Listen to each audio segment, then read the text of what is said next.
ቅዱሳን ዛሬ ላካፍላችሁ ያው ከቤት ሆኜ ነው ላካፍላችሁ የምፈልገው ሉቃስ 2 ላይ ያለውን ቃል ከዛ እየቀጠልኩ ሄዳለሁ። ሉቃስ 2 ላይ ያለው ስለ ስምዖን ታሪክ ሁላችንም እናውቀዋለን። ስምዖን በጣም ትጉ ሰው ነበር።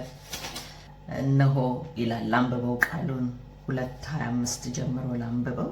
እነሆም በኢየሩሳሌም ስምዖን የሚባል ሰው ነበር። ይህም ሰው የእስራኤልን መጽናናት ይጠባበቅ ነበር። ጻድቅና ትጉም ነበር፣ መንፈስ ቅዱስም በእርሱ ላይ ነበር። በጌታ የተቀባውን ሳያይ ሞትን እንዳያይ በመንፈስ ቅዱስ ተረድቶ ነበር። በመንፈስ ወደ መቅደስ ወጣ። ወላጆቹም እንደ ሕጉ ልማድ ያደርጉለት ዘንድ ሕፃኑን ኢየሱስን ባስገቡት ጊዜ እርሱ ደግሞ ተቀብሎ አቀፈው። እግዚአብሔርም እየባረከ አለ፣ ጌታ ሆይ አሁን እንደ ቃልህ ባሪያህን በሰላም ታሰናብተዋለህ። ዓይኖቼ በሰዎች ሁሉ ፊት ያዘጋጀውን ማዳን አይተዋልና፣ ይህም ለአሕዛብ ሁሉ የሚገለጥ ብርሃን፣ ለሕዝብ ለእስራኤል ክብር ነው። ሃሌሉያ።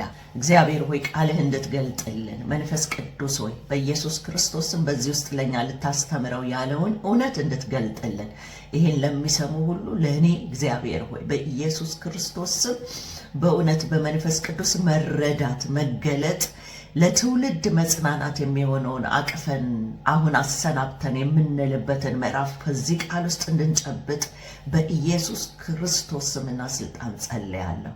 ጊዜውን ላንተ ሰጠው በኢየሱስ ክርስቶስ ስም አሜን። ቅዱሳን ይሄንን ስንሰማ አንድ ሰው ነበር ይላል በኢየሩሳሌም። አይገርምም? ይህ ሰው ደግሞ መንፈስ ቅዱስ በላዩ ላይ የነበረ በመንፈስ ቅዱስ መረዳት የትውልዱን የእስራኤልን መጽናናት የሚጠባበቅ ሰው ነበር። ዛሬ እኔና እናንተን ቻሌንጅ ላርጋችሁ።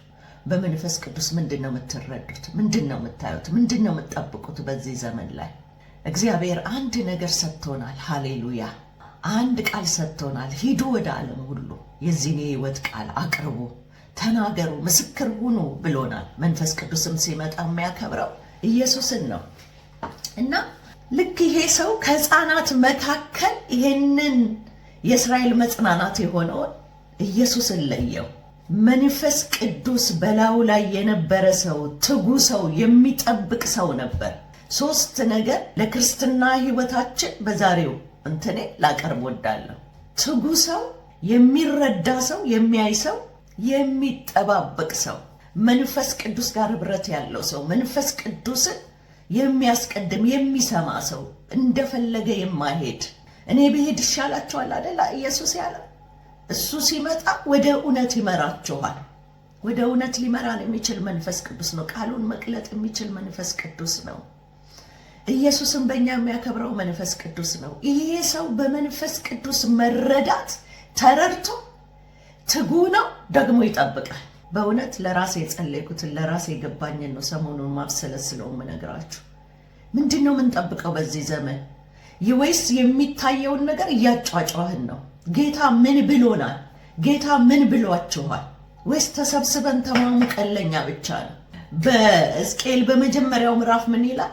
በምርኮኞች መካከል ሆኖ ሕዝቅኤል የእግዚአብሔርን ራእይ ያለ ሰማያት ተከፍቶ የእግዚአብሔርን ራእይ አየ።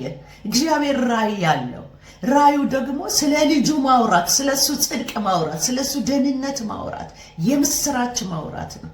ሕዝቅኤል 2 ላይ ሂድ ወደ እነዚህ ወደ አመፀኞች ቤት ሂድ፣ ባይሰሙም ንገራቸው። ምን በቃ እግዚአብሔር እንዳለ እንዲያውቁ፣ ነብይ በመካከላቸው እንዳለ እንዲያውቁ። ሃሌሉያ። ባነበው ደስ ይለኛል። እና በዚህ ዘመን ምንድነው በመንፈስ ቅዱስ የተረዳችሁት? ምድራዊውን ነገር የሚያልፈውን ነገር ወይስ እናንተም ብቻ እንደ ፓናዶል እየወሰድን ይሆንልሃል ይሳካልሃል የሚለው ነገር ማንኛችንም ያስፈልገናል። ጌታ ኢየሱስ ግን ምን አለ? ይሄ የሚጨመር ነው የሚከተል ነው። መጀመሪያ ጽድቁን እውነቱን ያንን አገኘን። ካገኘን በኋላ ደግሞ ጌታ ኢየሱስ ምን አለ? ከትንሣኤው በኋላ ሄዱ ምስክሮቼ ይሁኑ አለ። ወንጌልን እንመሰክራለን ወይ? ወንጌልን እንናገራለን ወይ? ወይስ የሚናገሩትንም እንቅፋት እያደረግን የሆነ በቃ እኛ ተረማምደን የምንወጣ እኛ የምንታይበት ነው? ወንጌል ስለ ልጁ ስለ ኢየሱስ ክርስቶስ ነው። ወንጌል ለትውልድ የምስራች ነው። ጌታ ሞቶልሃል። ጌታ ዋጋ ከፍሎልሃል። ከርግማን ነፃ አውጥቷል። ከዘላለም ሕይወት ከዘላለም ኃጢአት። ሃሌሉያ። ለሕዝቅኤል ምን አለው ላንብብላ። እሱም የሰው ልጅ ሆይ በእግር ቁም እነግርሃለሁ አለኝ።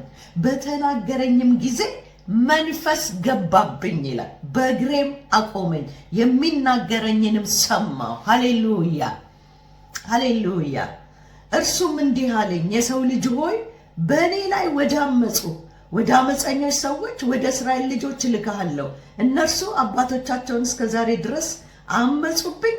እነርሱ ፊታቸው የተጨማተረ ልባቸው የደነደነ ልጆች ናቸው ይላል።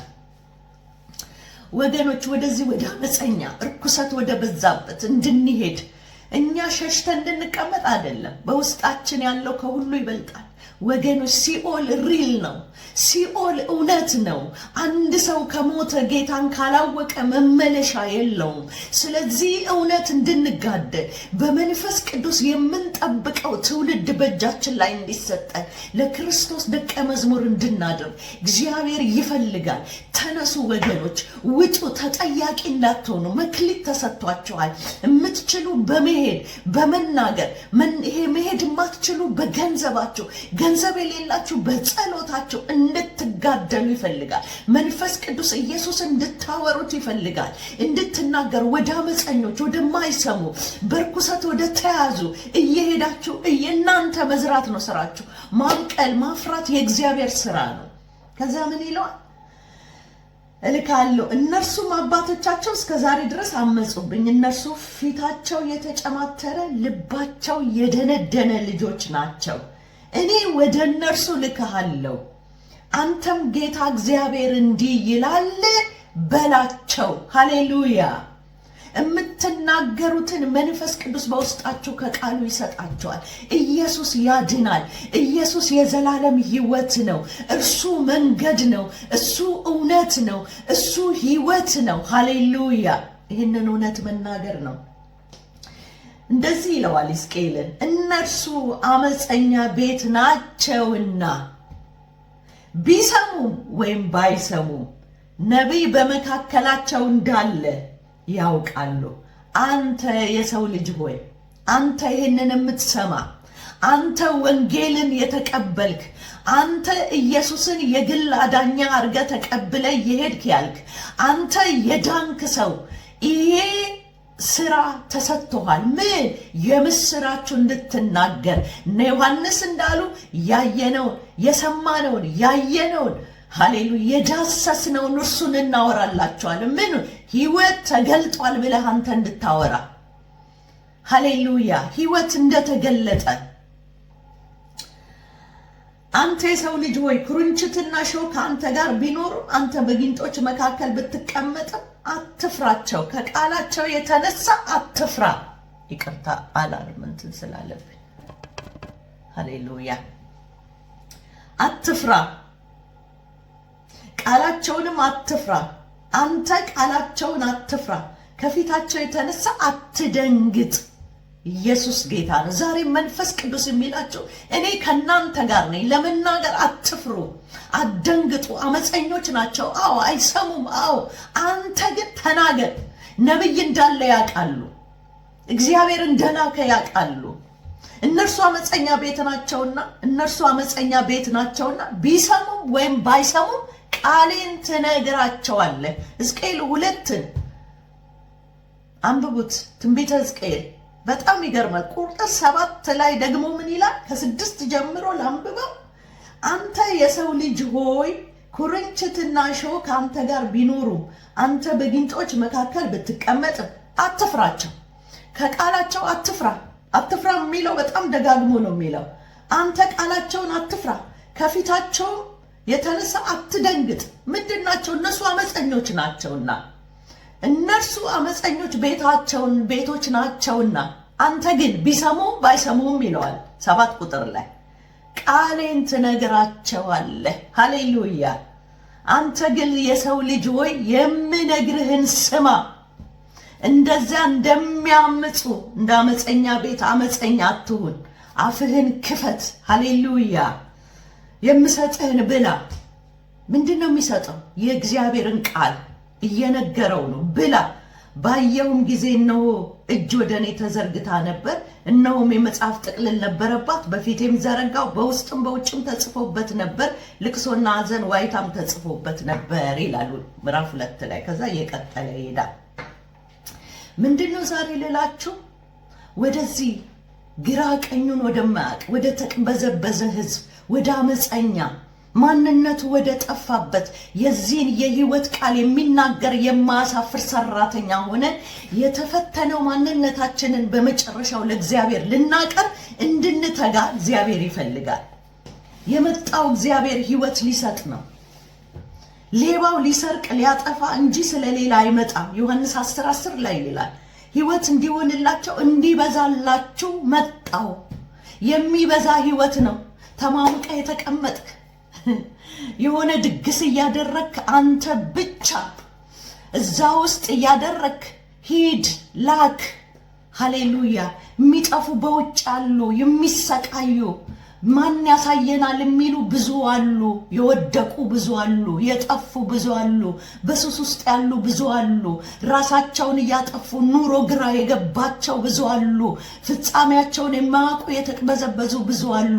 አንተ ግን ፍጻሜ አለ፣ አንተ ግን ተስፋ አለ። እንግዳና መጻተኞች እንደሆናቸው አታውቁምን? ነፍስን ከሚዋጋ ስጋዊ ምኞት ትርቁ ዘንድ። እንግዳ ነን፣ መቼ እንደምንጠራ አናውቅም፣ ግን የተሰጠን አደራ አለ። የሚበዛ ህይወት ኢየሱስ ወደ ምድር የመጣው ህይወት ሊሰጠን ነው። ይህ ህይወት የእግዚአብሔር ህይወት ነው። በምድር ላይ የሰው ህይወት አለ፣ የአትክልት ህይወት አለ፣ የእንስሳ ህይወት አለ። ኢየሱስ ግን የመጣው የእግዚአብሔርን ህይወት ሊሰጠን ነው። ሃሌሉያ። እንዲበዛልን ነው። ይሄ የሚበዛ ህይወት የሚያፈራ ነው ወገኖች። ይህ የእግዚአብሔር ህይወት የእግዚአብሔር ደስታ፣ ክብር፣ ሰላም፣ ጽድቅ ያለበት ነው። ይህን ህይወት የእግዚአብሔር ቃል የዘላለም ህይወት ይለዋል። ጽድቅ፣ ሰላም ያለበት፣ እረፍት ያለበት ወገኖች እንድትናገሩ። እኔ ከመቼውም የበለጠ በእውነት ስለዚህ እውነት ነው ማውራት ደስ የሚለኝ። ጉድለት ቢኖርም እኛ ግን ክብር ይጠብቀናል። እኛ ግን የዘላለም ህይወት ይጠብቀናል። ብቻችን እንዳንገባ ግን እንድንበዛ፣ ሃሌሉያ፣ እንድናፈራ እግዚአብሔር አደራ ሰጥቶናል። ሃሌሉያ ሃሌሉያ። እኛ በክርስቶስ ኢየሱስ ዳግም ተወልደናል። የዘላለም ህይወት አለን። ነገር ግን ለሌሎች ደግሞ ይሄንን ህይወት እንድናካፍል፣ ለሌሎች ደግሞ እንድንሰጥ፣ ለሌሎች ደግሞ እንድናበላ፣ ይሄንን ህይወት እንድንቆረስ እግዚአብሔር ይፈልጋል። ሃሌሉያ። ሰውን ሁሉ የወደደው እግዚአብሔር ዓለም ሳይፈጠር በፊቱ ቅዱስ ያለ ነውር የሆኑ ዘንድ በፍቅር መርጧል። ይሄን ምርጫ የራስ የማድረግ የሰው ምርጫ ነው። መናገር ደግሞ እኛ ከገባንበት በኋላ ያልሰሙ አሉ። ስለ ኢየሱስ ያልሰሙ አሉ። ስለ ኢየሱስ የማያውቁ አሉ። በብዙ ስርዓት ውስጥ ያሉ አሉ። በእውነት ቤተክርስቲያን ልትናገር፣ ሃሌሉያ፣ ግዴታ አለብን ቅዱሳን፣ ግዴታ አለብን። ቀናችን ሳይዝረከረክ መጀመሪያ ላይ ያሰማኋችሁ መዝሙር ግራ ቀኝ ሳንል አይኖቻችንን ንጉሱ ላይ አድርገን ይሄን እውነት እንድንናገር። ሕዝቅኤልን ነው አንቀበልም ሊሉት አይችሉም። አይቶታል፣ ተገልጦ አይቶታል። ዛሬ እየተገለጠልን የምታየው ምንድን ነው? የሞተውን ይልቁንም ከሞት የተነሳውን የሚመጣውን እርሱን፣ ሃሌሉያ፣ እንድታወራ፣ ቤተሰብ ውስጥ እንድታወራ፣ ጎረቤት እንድታወራ፣ በመስሪያ ቤት እንድታወራ። ሃሌሉያ። የዚህን የእውነት ቃል የሚናገር የማያሳፍር ሰራተኛ ሆነ የተፈተነው ማንነትን ለእግዚአብሔር ልታቀርብ የምትተጋበት ዘመን ነው። የሆነ የዓለምን ኮተት የምታመሱ በደንብ ጠንክሮ መስራት ነው። ትሰራለህ፣ ትባረካለህ፣ ታደርጋለህ። ምንም አይደለም፣ የሚጨመር ነው። ጌታ ኢየሱስ ቢሆን ምን ያደርጋል? ጌታ ኢየሱስ ቢያስፈልገን ኖሮ ቤት ስሩ፣ ተዘጋጁ። ጴጥሮስ ትዝ ይላቸዋል። የሥራ ልምድ ነበር፣ እውቀት ነበረው። ሌሊቱን ሁሉ ደከመ፣ ግን አልያዘ። ኢየሱስ መጥቶ ግን እንደ ቃሉ ሲያደርግ አሳዎቹ የእግዚአብሔርን ቃል ይጠባበቁ ነበር። እየተጠራሩ መረብ ውስጥ ገቡ። ወሰደው እንዴ? ተሸከመው እንዴ? ሄደ እንዴ? አይደለም። ጥሎ ኢየሱስን ተከተለ። ሲገባችሁ እግዚአብሔር ዓለምን ትንቋታላችሁ፣ የምትሯሯጡለትን ቁጭ ታደርጉታላችሁ። ምክንያቱም ከሚያስፈልገን አንዳች የማያጎድልብን እግዚአብሔር፣ ትልቁ እግዚአብሔር በክርስቶስ ኢየሱስ በመንፈሱ ውስጣችን ያደረ እግዚአብሔር፣ የዕለት እንጀራችንን ስጠን ብለን ጸልዩ ያለን እግዚአብሔር የዕለት እንጀራችንን አይነፍገንም። ኮምፒቲሽን ህይወት ውስጥ አንገባም፣ እናርፋለና። በክርስቶስ ያረፈ ህይወት ኢየሱስን ያወራዋል። በክርስቶስ ያረፈ ህይወት ጸሎቱም፣ ንግግሩም፣ አካሄዱም ኢየሱስን በመግለጥ ይሆናል። ለዚህ ነው ለጢሞቴዎስ የመጨረሻ ተናግሬ እንትን እላለሁ። ለጢሞቴዎስ ምን አለው?